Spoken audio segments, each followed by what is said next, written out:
Hey guys, just wanted to say hello. I'm filming on something a little different today, filming with my GoPro 9. I'm here at McConnel Springs, one of my favorite places in Lexington, and I welcome you to another Memory Monday. Today we're going to do one of my favorite stories, as I'm getting ready for a training soon at a leading seminary here in the United States. And this is going to be one of the stories we do. So join us as we learn Isaiah chapter 6.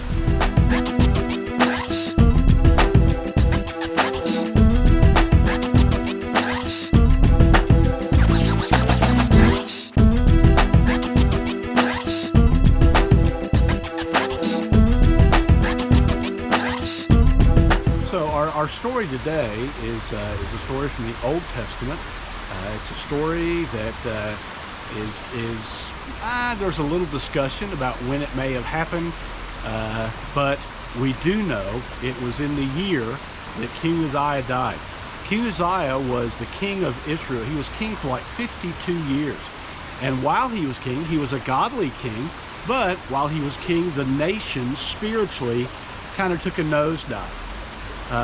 But while he was king, economically, militarily, I mean, in most of the standards that the world would use to judge, things went very well. In our story, there's some angelic creatures called seraphim. We're not really given much description of them other than what we see in this story. And with that, this is the story from God's Word. In the year that King Uzziah died, I saw the Lord. He was seated on a throne, high and lifted up, and the train of his robe filled the temple. And above him stood seraphim. Each had 6 wings.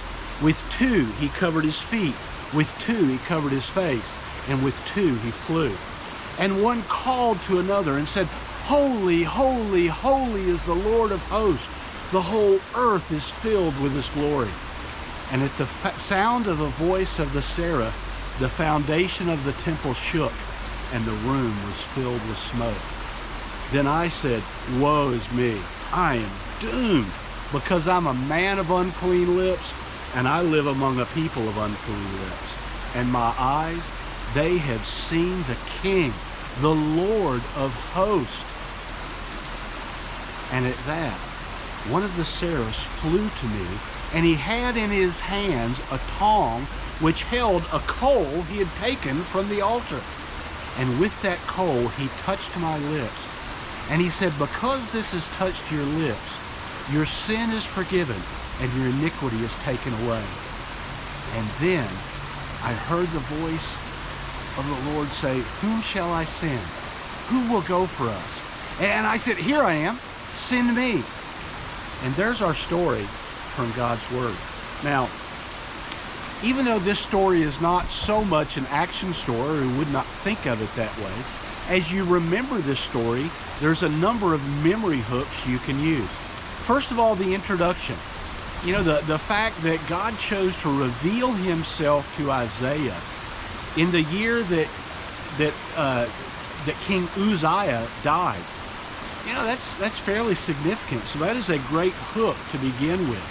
And then you're seeing, just picture in your mind, God seated on his throne. It's an amazing picture. Now, I will warn you, be careful, because there is a song that says, you know, he's seated on his throne, and the train of his robe filled the temple with glory. That's not what the story says. That is a song lyric. And so as you're remembering this story, be careful not to include an outside source into the story itself. Also, you know, as you see God seated on a throne, then above him, so picture the seraphs above him, and those strange looking creatures with 6 wings. And you know, when we get into the discussion of the story, I am going to discuss things about them covering their face and covering their feet. And then they say, holy, holy, holy is the Lord of hosts. The whole earth is filled with his glory. And those kind of words, like the fact that says the whole earth is filled, not will be filled, not wishes to be filled, not was filled, but is filled. I'm going to make that a point of discussion when we dig into the story. So it's important that I get those words correct. And then, you know, woe is me, I am doomed. That's kind of a little bit of a modern translation there, although I kept the woe, because most people, when you hear the word woe, they know what that means, right? They get that.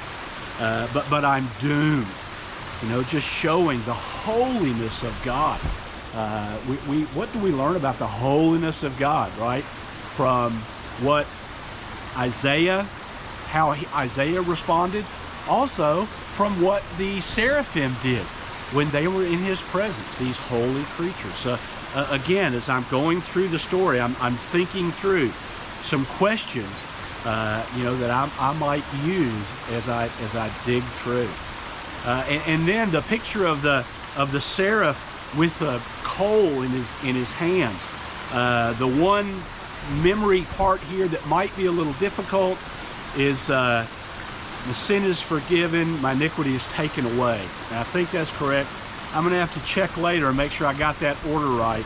But when I do the story, I want to be sure that I get that right and talk about it. Is there a difference between being forgiven and taken away? Is that, you know, or is that 2 different aspects to a very similar thing?